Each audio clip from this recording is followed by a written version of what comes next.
Welcome to பஞ்சு சமையல். வாங்க இப்போ நம்ம தள்ளுவண்டி தண்ணி சட்னி எப்படி செய்கிறதுன்னு பார்க்கலாம் வாங்க.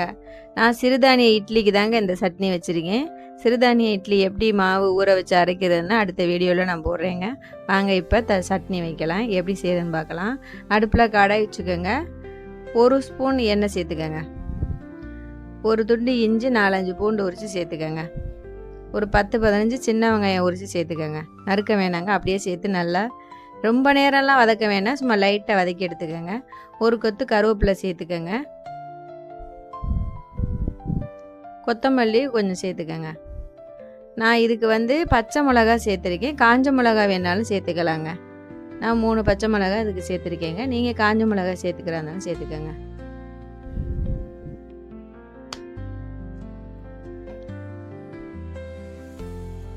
சும்மா லைட்டாக வதக்கி எடுத்து ஆற வச்சுக்கோங்க. இப்போ மிக்ஸி சாறு எடுத்துக்கோங்க. ஒரு 1/4 கப்பு உடச்ச கடலை போட்டுக்கோங்க, பொட்டுக்கடலை தாங்க சேர்த்துக்கோங்க. ஒரு 1/4 கப்பு நிலக்கடலை பருப்பு சேர்த்துக்கோங்க. 3/4 கப்பு தேங்காய் சேர்த்துக்கோங்க. இப்போ நம்ம வதக்கி வச்சுருக்கதை அதில் சேர்த்துக்கலாங்க. நமக்கு எவ்வளோ சட்னி தேவையோ அதுக்கு தகுந்த மாதிரி எல்லாமே சேர்த்துக்கோங்க. நான் ஒரு 4-5 பேர் சாப்பிட்ற மாதிரி சட்னி வைக்கிறேங்க.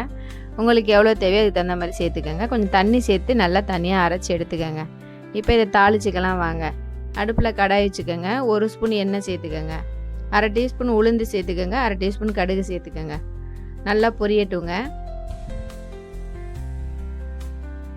பொரிஞ்சு வந்தோடனே காஞ்ச மிளகா 1 சேர்த்துக்கோங்க. ஒரு கொத்து கருவேப்பிலை உருவி சேர்த்துக்கோங்க. அவ்வளோதாங்க. இதை நம்ம சட்னியில் சேர்த்துக்கலாங்க. சட்னி நமக்கு எவ்வளோ தண்ணி தேவையோ அதுக்கு தகுந்த மாதிரி சேர்த்துக்கோங்க. தாளித்து சட்னியில் சேர்த்துக்கோங்க. அவ்வளோதாங்க, நம்ம தள்ளுவண்டி தண்ணி சட்னி ரெடிங்க. செஞ்சு பாருங்கள். பிடிச்சிருந்துன்னா லைக் பண்ணுங்கள், சப்ஸ்கிரைப் பண்ணுங்கள். வாங்க நம்ம இட்லி வச்சு சட்னி ஊற்றி சாப்பிட்லாங்க. எனக்கு எப்போவுமே சூடாக இட்லி இருக்கணுங்க. சூடான இட்லியில் இந்த சட்னி சேர்த்து சாப்பிடும்போது நல்லா எம்மியாக இருக்குங்க. செஞ்சு பாருங்கங்க.